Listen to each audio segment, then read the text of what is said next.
Attendees are in listen-only mode. Good evening, everybody, and welcome to this evening's update on the finance update for the year. Thank you very much for joining us this evening.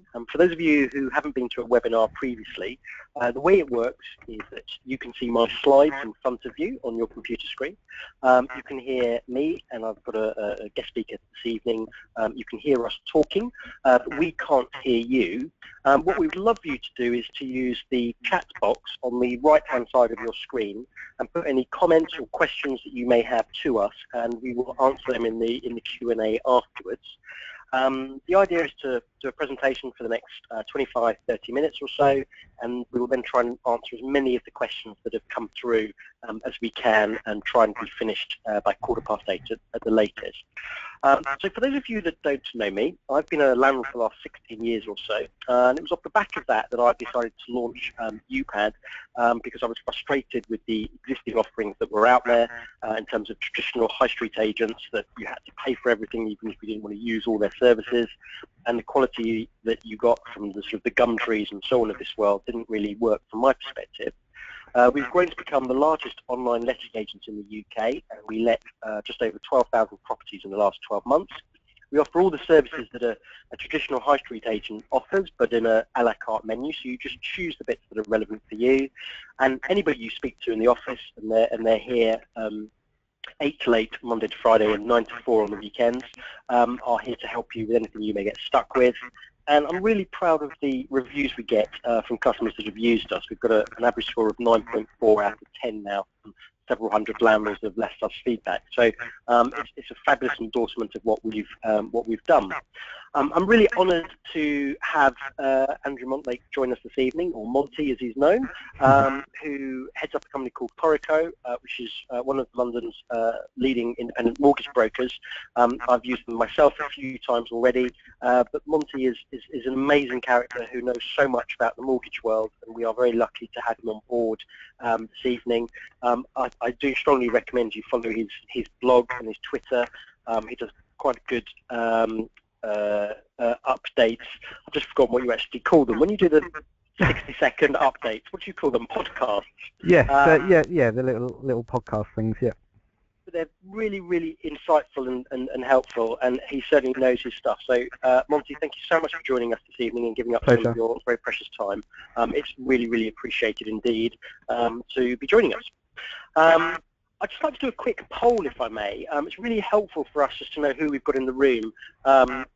I know we've got several hundred people that have registered tonight, but it'd be good if you could select one of the options that is coming up on your screen, whether you are just thinking about becoming a landlord or whether you've been doing it for several years.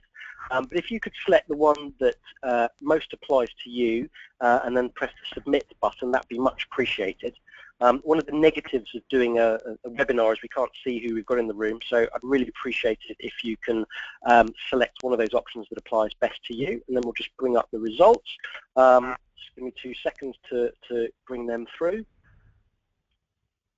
So quite a mixed bag. We've got people generally that have been doing it for quite some time, got a few properties that they're managing, so thank you so much indeed for participating and sharing that with us.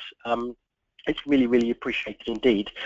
These are the 7 key areas we want to cover off over the next 25 minutes or so, which are the key changes that have occurred in the buy-to-let market. In particular, you've got mortgage interest relief and obviously stamp duty changes. And then a lot of that leads into what does that mean for us as landlords in terms of what structures we should be looking at. And we're trying to focus on sort of top-line information at the moment rather than talking about specific cases. I think if anyone's got a very specific scenario they want to run through, Monty and his team are probably best to follow up with afterwards, and we'll share his contact details. But to crack on with mortgage interest relief, and this is probably one of the biggest things that is going to affect us as landlords going forward. Because the key thing that it means is that at the moment we are currently able to offset all our mortgage finance interest against our rental income. So if we have a rental income of £10,000 per year and our mortgage is £4,000 per year, all of that can be offset as it applies in businesses today, where tax is applied on profit. But what George Osborne, bless him, has decided to do is that we as landlords will have to pay tax on our costs, i.e. the mortgage interest that we are having to pay. In addition, the fees that we pay when we're arranging a mortgage and broker fees can no longer be claimed. They previously could. And the way this finance interest will be brought into play starts in April 2017, so there's 18 months or so left to go, and it will be phased in over a period of 4 years before it's fully integrated and in play. We've put together this calculator. There's a very long URL at the top there, which we will send through afterwards on email. But we've put together a calculator where you can put in what your existing mortgage amount is, what rate you're paying, and what tax band you are on, so that it can calculate for you what your increased tax liability will be for the 4 years as it comes into play from April 2017. So it's a really useful tool to give you a heads up of what your cash flow will be in 18 months' time onwards. So Monty, your thoughts on the mortgage interest relief and ultimately why is George Osborne bringing this into play? What's your take on it? Well, I think, well, to be honest, a lot of it is political. Let's face it. He does see the buy-to-let community as an easy target, and it's something that's very popular, unfortunately. Having a go at landlords. Now, whether that's right or wrong, obviously, I think that's wrong. But it's basically a way of trying to get as many people as possible where they're first-time buyers onto the market. Really what he wants to do is to try and change the culture from a rental culture onto a property owning culture.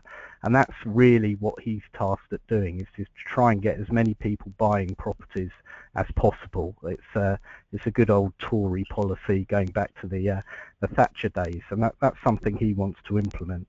So it is an interesting take on a tax take for their part, to try and get as much some more money into the coffers of the inland revenue as well. So those are probably the main reasons for him doing it. It has been phased in gradually, and that's a very good thing, and it sort of phased in to take him up to the next election. So that's quite interesting in itself. As maybe it's not actually a long-term policy, maybe it's quite a short-term policy, and it'll be changed if they win the next election. Yeah, no, I quite agree. And just separately, Monty's blog that he does, just sent the link through under the chat box under announcements, so you should be able to click on that and follow Monty and his thoughts going forward. I think from my perspective, I agree it's totally politically motivated. When housing benefit was capped, the housing benefit is a huge amount of money. It's sort of 9 billion per annum upwards to spend on housing benefit. Politically, that's an unhealthy amount of money being spent on housing benefit. The idea that people are being unable to get on the housing ladder, landlords are being used as the scapegoat in my mind for making this happen.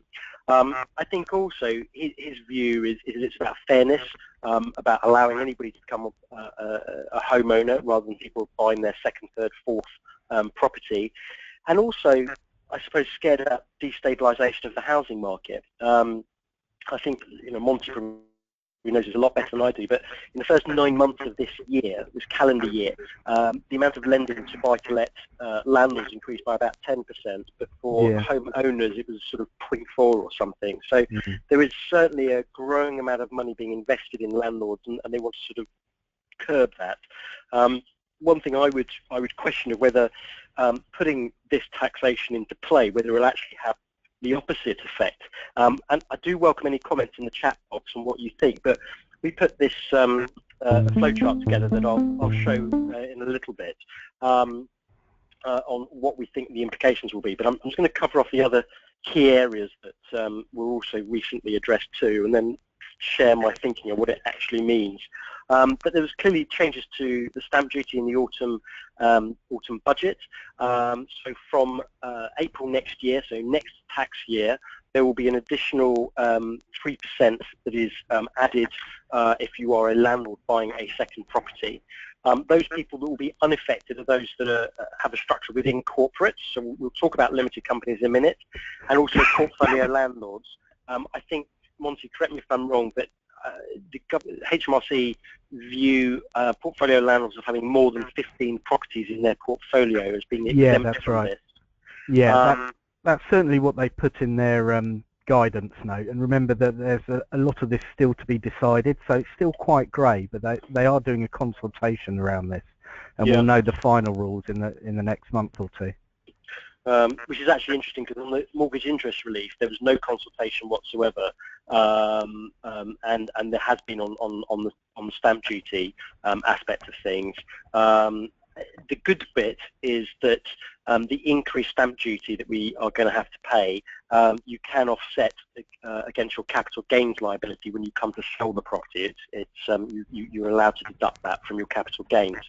I've just put this table up here for examples of purchase prices and what, compared to being a homeowner, what the increased liability will be when you're looking to purchase a property. Clearly the numbers get quite big as you get to more expensive properties, but for the average buy-to-let property that's somewhere between 200 and 300k, my view is an extra few grand doesn't materially change something. If you're buying something for, instead of 300 grand, it's costing you 309 grand, the yield you're expecting and so on shouldn't really make any particular difference. And then the fact that at the time of selling your property, you can claw that back. And obviously this is just for people that own the property in their own right rather than through a corporate. And if you've got less than 15 properties in your portfolio, from April next year, these are going to be your new stamp duty bands. I think the bit from a consultation that is still TBC is, how do you prove that you've got more than 15 properties? Is this a case of showing the title deeds to your solicitor so they know what rate to charge you? Have you been said anything, Monty, of how that would actually be administered, or don't know yet? No, I mean, the only thing they've said is that everything's going to be administered by your solicitor. So because this is basically for any second property, your solicitor will have to confirm how many other properties that you own. So the onus will be very much on them to get that information and then prove that accordingly. So I think at the time of purchasing new properties, if you do have more than 15 in your portfolio, make sure you've got your paperwork in order. Maybe you've download copies of your title deeds from LandReg, just so you've got them ready to go to send to your solicitor to say, look, these are the 15 or 22, whatever it is, properties that you've got in your portfolio, so that it doesn't you don't get overcharged and having to claw back and what have you. So obviously stamp duties were changed in the last few weeks in the autumn budget. Then what I wanted just to sort of run through was my view here, and what we're very much seeing is tighter buy-to-let lending. We're going to come on to this in a minute about affordability levels. There is obviously noise that interest rates are going to increase shortly. It may be next year, it may be in 3 years' time, but they will be increasing. And as we've seen, there's going to be higher tax bills for us to pay at acquisition time, and also on an annual basis when we're filing our land and property sections. And so I've got a view that some landlords will sell up because their properties are no longer profitable, or there's so little in it, what's the point? This will obviously cause less rental stock within the market, and there's already 4 to 5 tenants chasing every property out there, so it'll create more of an imbalancement between supply and demand. You would have thought if there's more properties coming on the market for buying, that it will help first-time buyers, but I think the type of properties that will be sold by landlords with low yields are going to be those in London and South East, where they are not your stereotypical first-time buyer property, and I don't think they're the ones that people want.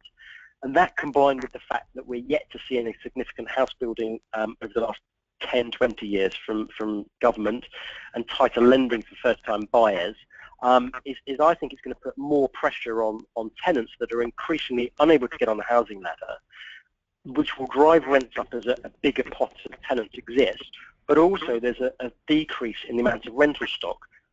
there's various estimates about how many people are thinking about selling up, but there will be some, and both of those will drive rents up further.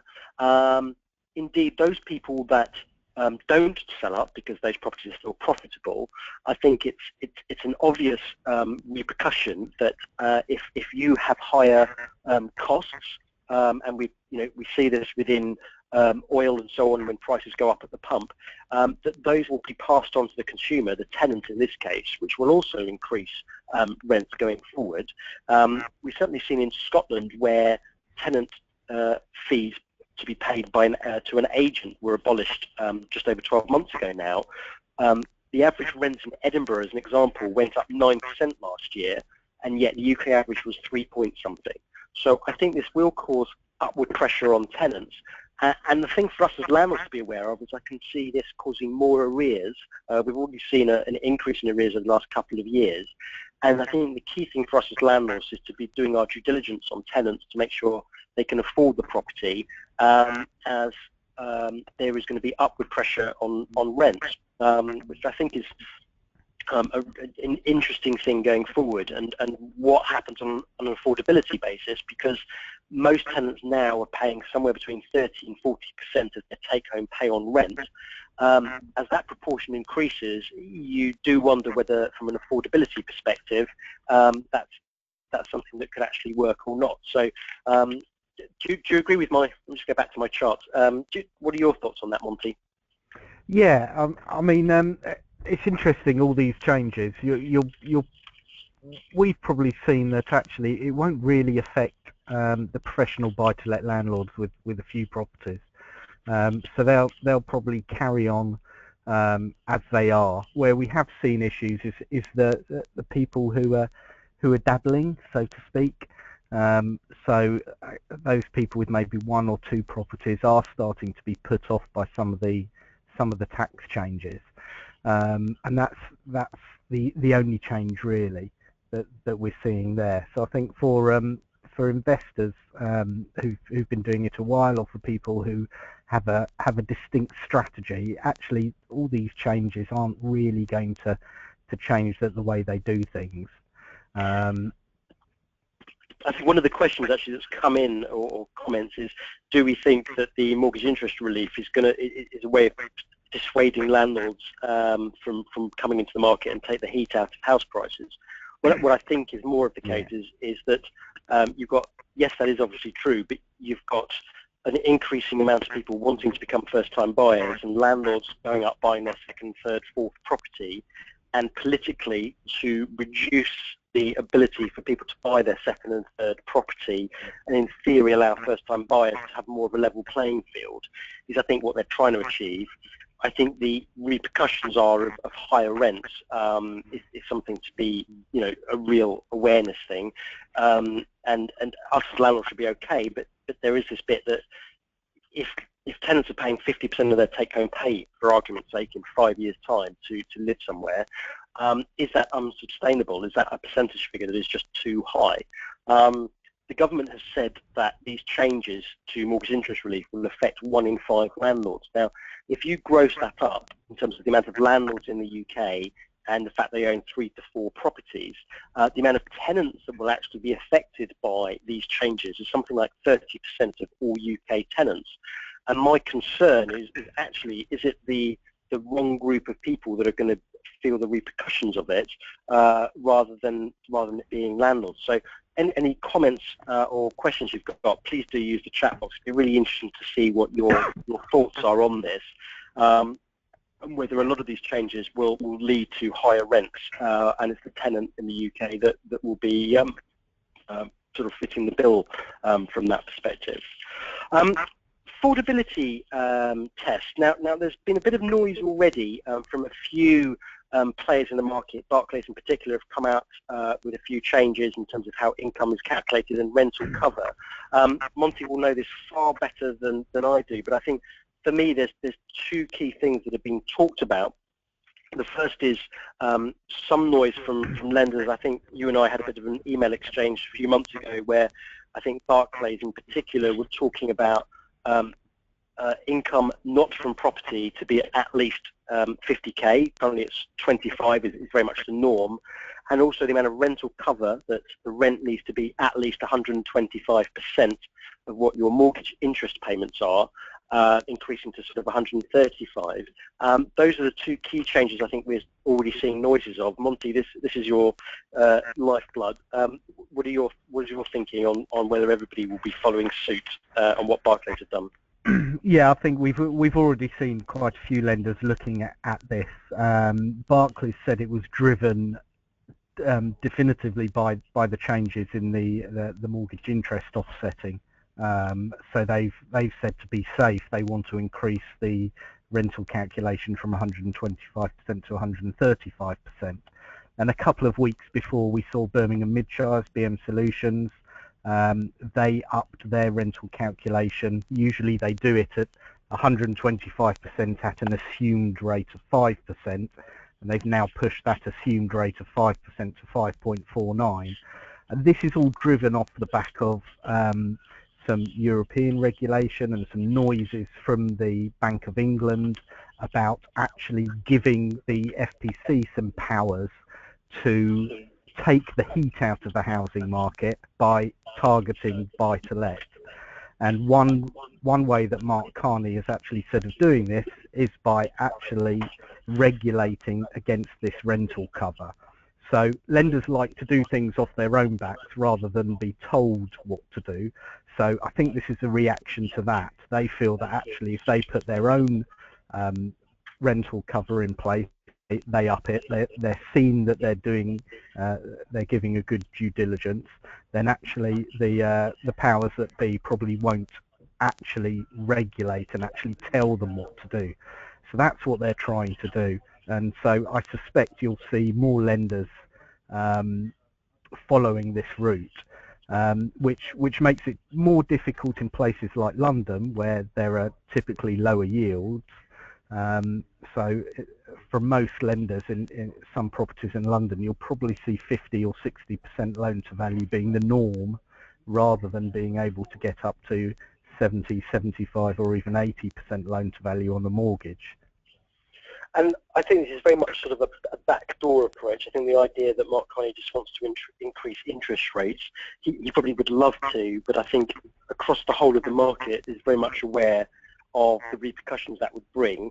And I think he's identified two key areas that he wants to tackle that are sort of out of control a bit. One is unsecured debt in terms of loans and so on, and also the buy-to-let market. So I think, from what I understand, and probably supports what you've just said, is it's a bit of a backdoor approach of forcing lenders to up the criteria on what they lend. Yeah, compared to how things were several years ago. Yeah, there's nothing better than spurring lenders into action than actually saying we're going to regulate and we're actually going to tell you what to do.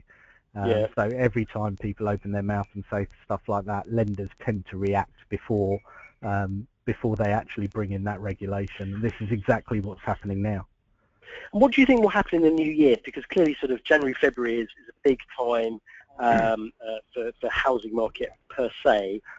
We've already got more mortgage products that are out there compared to the last couple of years. So there's more lenders in the space, there's more product range within each of them. Do you think that will continue, but their criteria will be a bit more stricter than where they have been to date? And I suppose following on from that is that, if I've got a 5-year fixed rate that I've been on and expires in May next year, what will be the case if my current loan to value is 72%, for example, in terms of my loan to value? Am I going to have to put in cash to be able to go onto a new product, for argument's sake? What are you hearing from the mortgage market? Well, I mean, it is positive in the respect that competition is definitely here to stay. And if you look at, we've had 3 or 4 new lenders coming into the market, and they're all starting off in the buy-to-let space.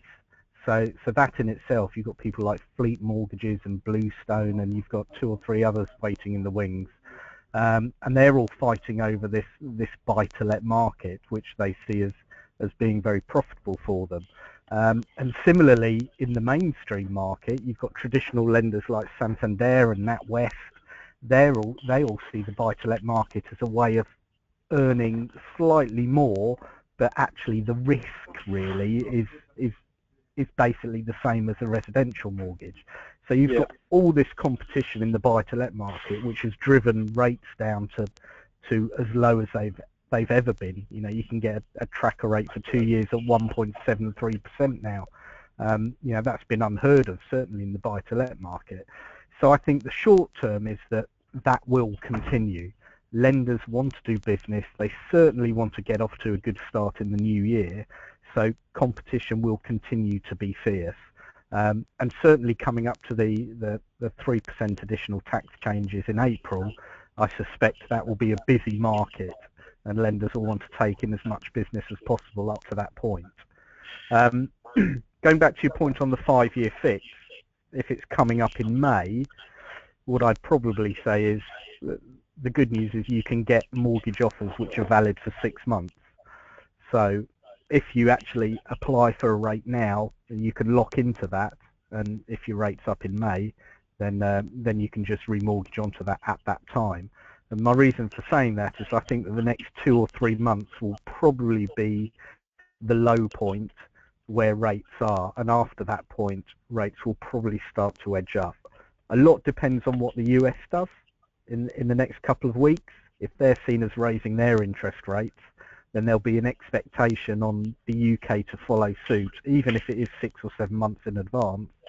That expectation will drive up the cost of funds anyway.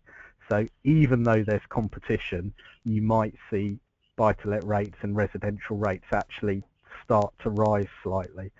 So for me, if you're going to try and fix into a new rate, the next three months or so is probably going to be the best time to do it. Right, good bit of advice there, and just get your house in order, literally, before it gets too late, to make use of all the positives that are out there at the moment before these additional restrictions come into play. I think also in terms of why these changes have come about, ultimately the Bank of England are concerned that landlords are making up an increasing percentage of overall borrowing in the UK. I think the Treasury is keen to try and control interest rate coverage ratios, and want to sort of bring things down to more equilibrium from their perspective. So I think Monty's view of getting your house in order now rather than waiting until all the dust has settled is probably a very good thing to look to do. There's obviously a lot of talk, especially in the papers, Sunday papers, talking about ways of getting around some of these tax changes, and to put your portfolio within a limited company. I suppose for me, there's a couple of things to sort of consider. Is should I be considering it, and could it work against me? Because there's generally a cost for putting your portfolio within a limited company, and it also depends on your format. Are you wanting to take all the money out, and therefore you have to pay business rates in terms of corporation tax, and then when you take money out, whether it's done as dividends or income, you will have to pay tax on that too. But there's a lot of noise about the idea that just setting up a limited company gets around all of these issues. My view is it's not quite as simple as that. Monty, have you seen more people looking to do this, and what have been the main issues that they've faced when thinking about it? Yeah, I think is getting the right tax advice is important day one, because that's really the key to me. We're not tax advisors. We always advise that landlords get tax advice before they go down this route, and it might suit some people, it might not suit others. So there's a whole multitude of things to take into account, and additional costs. Lenders are, well, we started seeing more demand from landlords for limited companies. Certainly it gets around the first of the changes. I'm not sure it gets around the additional 3% stamp duty. So I still think that if you're purchasing a property in a limited company name, then you might have that additional stamp duty to pay. That's something we're waiting to see as being confirmed. So I think lenders are starting to look at it, but they don't understand it themselves. So that's part of the problem. They're trying to get advice on actually what are the implications for them as a lender lending to a limited company, how easy is it for them to repossess the property if there's any issues, and are there any legal issues there as well. But certainly a lot of the new lenders that I've mentioned that are coming out, they're very much looking at going into the limited company market. But there are additional costs for doing so. So fees are a lot more expensive, the interest rates are a lot more expensive. So there's all that to factor in as well. So there's a whole gamut of different things to think about. But I suspect that it will be a much more competitive market, certainly post April, and as the tax changes get phased in over the next few years. So this time next year, I think you'll see at least double the amount of lenders who are offering limited company loans than there are now. Yeah, I think it used to be very much a specialised thing several years ago. Yeah, very specialised. I think as well as the arrangement fees and the rates generally being higher than it is in the individual market. I think, if I'm wrong, but isn't the loan to values not as high as what they are if you're just taking out a mortgage in your own in your sole name? Yeah, it depends on the lender, but most of them on the limited company is sort of they like to keep it to around 60-65%. There are some which will go higher, and again, I think that's something that will change over time as lenders get more comfortable with lending to limited companies. Like anything else, you'll probably see that creep upwards a little bit, but you certainly won't see it more than 75% loan to value. And I think, I'm just conscious of time, but just one thing that I'd also just like to add on this bit is this idea in the press that, well, put your properties into a limited company and it gets over these issues. I don't think it's as straightforward as that. I think you need to speak to a tax accountant. It's not this idea that it just gets put into a limited business and away you go, and everything should work out swimmingly for you. As far as interest rates, Monty and I don't have a crystal ball in front of us, but you know, one thought is will they ever increase? You know, Mark Carney does keep saying, you know, next week, next month. I think he likes the idea of us getting ready for rates going up. I think the second they do put rates up, it will be one of the biggest shocks to the UK economy that we've seen for a very long time, and certainly every forecast, and I personally sort of track swap rates for my SINs, which is the rate that the banks are lending to each other, and it does appear that when there is a rate increase, I think it's a given that it will be done gradually in terms of 0.25% increases rather than a 2% hike straight away. But the view, from my perspective, is that every time there is a discussion about it, it gets pushed back a few months. Monty, do you hear the same? Yeah, absolutely. I mean, Khan has been very good at, sometimes call it the Maradona feint. He basically says one thing, then says the other, and then says the reverse again. But all the time, really, he's just moving in a straight direction. So I think I agree with you. I think part of it is actually just to get the public used to the fact that, do you know what, this isn't going to last forever. And part of his responsibility is to get people ready, and perhaps part of it is actually to make the markets actually cost a rate rise in. So actually, when they do finally raise rates, which I suspect will be in the next 12 months, again, I go back to a lot depends on what the US do. So when they do raise rates, it's less of a shock. But what we do know is that when they do start, it is going to be very slow and gradual. So you'll probably see a 0.25 point base rate rise at some point in 2016, and then maybe another 0.25 point rise maybe 6 months after that, but very slow and gradual. Yeah, and I think from my viewpoint, it's going to happen. I think the scary bit just for the UK economy at large is we've all got used to very low interest rates, and it's going to be the biggest shock for everybody concerned, because I think there is a very small minority of people that have put that money aside that they are saving on their mortgages and loans into a nest egg, and we've all got very much used to 0.5% base rate, and at some point it will go up, and just because it keeps getting pushed back doesn't mean we should just ignore it. It will be happening as far as I'm concerned. I think the final thing I just wanted to touch on with Monty is the new mortgage derivative for the EU that's being talked about. This isn't coming about until the beginning of the new year, but it's part of the privileges of being part of the EU. That there's legislation that we have to conform to, and in essence what it's referring to is the fact that accidental landlords in particular will have more due diligence that they have to go through when they are trying to get a buy-to-let mortgage. It's different for people that have been a landlord for a long period of time and have a portfolio.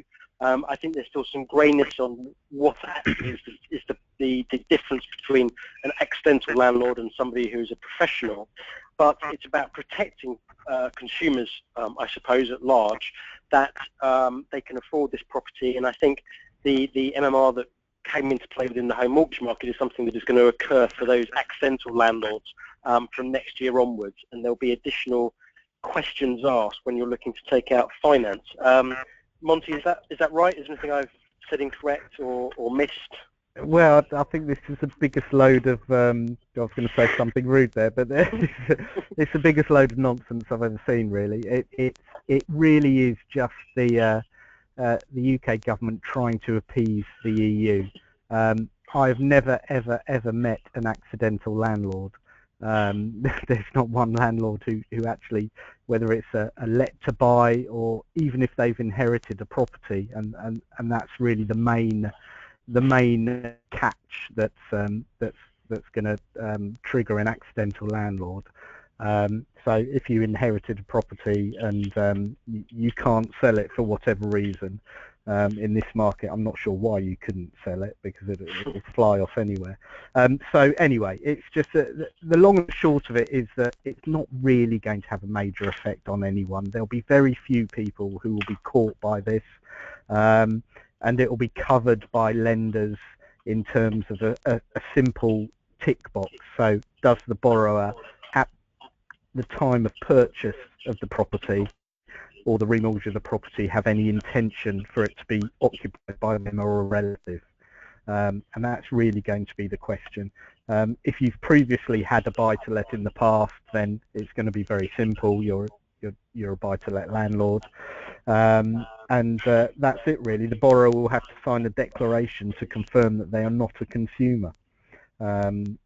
So that's pretty much it. There's not really that much in it. It's just a simple appeasement of EU rules, and lenders, even if they do deem you a consumer buy-to-let landlord, all the way that they look at that buy-to-let is going to be very much the same as if you're a landlord. They might do one extra check on the fact that you have an income, but really the long and the short of it is it's not going to make much difference, and most things will be exactly the same. No, good point. So there's a nice sort of piece to sort of end on, I suppose. And one thing that would be really helpful is just to do a quick poll on whether you think these changes are going to affect your outlook on being a landlord, whether you think that you'll just, it's too much, I'm just going to sell up, as it were, or actually it's really frustrating, there's a bit more work to do, and so on and so forth, but I'm just going to carry on with it. So if you could kindly select one of the options that most applies to you, and then press the submit button, that would be really, really appreciated. We'll then just bring up the results once everyone's had a chance to select the right options, and just see whether all of us are going to be selling up tomorrow and moving on and doing something very different. But yeah, so a bit of a mixed bag, but I suppose ultimately everybody's happy to sort of stick with it. I'm not that surprised actually by the results. I think it's a very fair and pragmatic viewpoint that, there's additional things to be considered that doesn't really change anything, which actually nicely follows on to my last slide before we try and get through some Q&A, is that as a landlord, it's rare that we should be that we're only doing it for a couple of years. It's very much a long-term thing, and we should be looking at the trends for the next 10, 20 years. And my view, ultimately, is these things, some of them are a bit of a pain. They can affect us more than others, but ultimately we should be thinking over the next 10 to 20 years as a landlord, not what's happening for the next couple of years, and be focused on that. before we do the Q&A, Monty, is there anything you wanted to add to that, or you concur? No, I totally concur with that. I think part of the problem and part of the issues in the press has been everyone's been obsessed with short-term, and housing is generally a longer-term investment. So I think that's spot on. Consider the trends for the next 10, 20 years, and I don't think there's too much to worry about. Okay. Okay, so let's go through some of the questions that have come in no particular order, and I don't know whether Monty and I are best qualified to answer this, but if somebody has a personal loan that I'm assuming you're using to purchase a property or to pay for renovations, will that also be affected by mortgage interest relief? My gut feel is yes, but I am not a tax accountant, and I would recommend you go down that road to get proper clarification. But Monty, do you know for sure, or no? I would sit firmly on the fence and say speak to a tax advisor. Fine. On that okay. one. I think you should either speak to a tax accountant, or actually, if you can get through to HMRC on the phone, I would ask them what is affected by the mortgage interest relief. That said, you might not be able to get an answer for sort of a couple of years until this is into play. A couple of people asking about when will this affect me. So the mortgage interest relief comes into play in 2017. So for your return from April 17 until March 2018 is when you will be affected, and that tax return is what needs to be submitted to HMRC by Jan 18, and that will be the first year of mortgage interest relief on a taper basis coming into play that you are first affected. If that clarifies that point. A couple of questions about, I've got a property that's converted into 12 self-contained flats. Do I have one or do I have 12?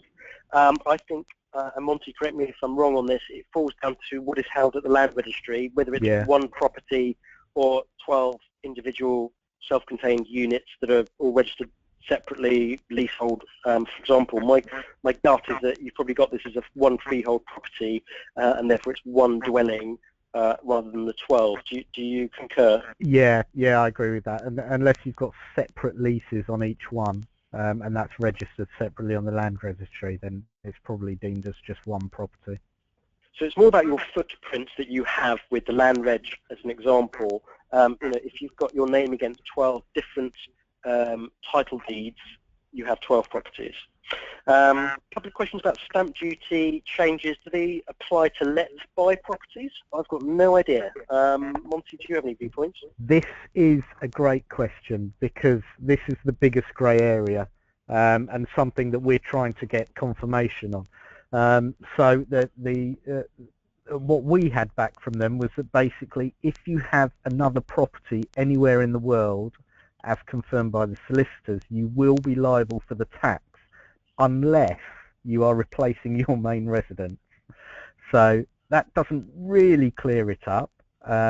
It basically suggests that let to buy may escape, but they could also say that, okay, if you do that, you'll have to sell your property. One rumour that we heard actually yesterday was that you then have 18 months. You have to, if you're letting to buy, you will pay the extra stamp duty, but you have 18 months within which to sell that property and then you can claim it back. This is all speculation at the moment. So that whole let to buy is a massive grey area and something that we're really clamouring for clarity on as soon as possible. And there's also a few questions that are of a similar ilk, of the fact that I've got 15 properties in my name, but some are in a limited company, some are in my sole name, some are in my wife's name, sort of a mixture of questions coming through on that sort of basis. My view, and Monty, do please add anything in, is that HMRC are yet to proper offer full guidance on what clarifies as 15 properties. My gut is if you actually phone them tomorrow morning, they would not be able to tell you because they don't know themselves what the answer is. Some of these legislation changes come about, but actually it takes several months, if not longer, for the detail to all pass through and for them to really understand the detail. Do you agree with me or completely Yeah, disagree? no, I mean this is one of the key areas of the consultation, and they've got to sort it out soon because it's going to be in play from April. So I'd suspect that we'll have some clarity by February, latest March. But yes, that's going to be a really tricky one because by rights, if you've got 10 properties in your wife's name and 6 properties in your name, then that I don't think you can amalgamate the two. Certainly, if you've also got if you've got some properties in a company name as well, I think it will be very hard for the Inland Revenue to put all that together as one. So I assume it'll be separately. But again, that's just my assumption, and that's something we need clarity on. There's about 25 other questions that have come through that we're not clearly going to get through tonight, otherwise we'll all be here till midnight. But I suggest anything that is very detailed and about your specific requirements and getting mortgages, it's probably best to follow up with Monty or his team at Coreco. We'll share the details later. But just, I think we've got time for 2 more questions. One that we'll look at is the future mayor election. I think it's in March next year or April. There's talk about a rent cap being introduced in London. Do I think this will actually occur or not? My gut is it's a nice to have. I think they would like it because rents in London are ridiculously high. But I think if you attempted to cap it, if landlords don't get a yield that makes it commercially viable to own that property, which I'm sure the London Mayor and any future London Mayor is aware of, it's just going to fall backwards and not work. So I think it's a nice to have, but the reality is something very, very different. And I think finally, just as more of a discussion point, that a lot of the legislation that has been talked about has still got to go through the House of Lords. Do we think all of these changes that we've been talking about will actually occur, or because of going through the House of Lords or sort of consultation process that they get watered down, do we think they will stick? Monty, do you want to go first on that one? I think that the main gist of it will go through. I think the main gist of it. I think there are certain grey areas that will be ironed out and potentially watered down slightly. But the main, the changes to interest relief, I think that's pretty much set, and I think that will go through. And also the stamp duty at 3%. I don't think there's any real reason why there should be massive amounts of opposition to that. Certainly with the state of the London market as it is, and first-time buyers clamouring and the press clamouring that first-time buyers can't get onto the property market because of buy-to-let landlords, whether that's right or wrong.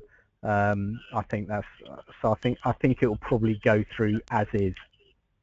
And I think also, just to add, and I support Monty in that, is that it's very rare that there's sort of a big U-turn. I think sometimes these things get tweaked when they look at the reality of the situation.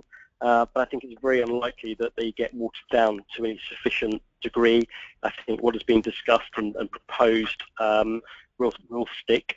There might be some tweaks in particular to sort of the 15 property rule and what that actually means as they work through it all. But I think what has been broadcast is very much here to stay, with regret. But thank you so much for all your questions. I think we're over by about 5 minutes, so I apologise profusely for those of you that want to go and grab something to eat. I would really like to thank Monty for joining us this evening. You have such a wealth of information. I really appreciate you taking the trouble of joining us this evening.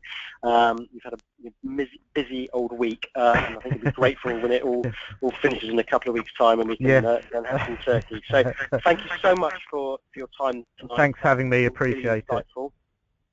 Really great. There'll be a follow-up email in a second, so if you missed some of the beginning of the recording, you can watch again at your leisure.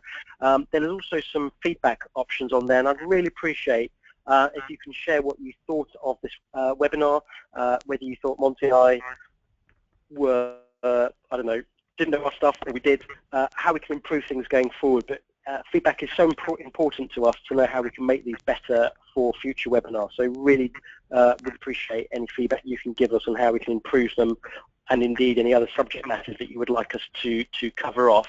You can check out Monty's blog from the link that we've posted within the options. Thank you so much for everybody joining us this evening. I hope you found it all very worthwhile. So thank you indeed. Have a very pleasant evening, and may I wish you all a very festive Christmas period that is nearly upon us. And thank you again, Monty, for joining us this evening. Take care and good night.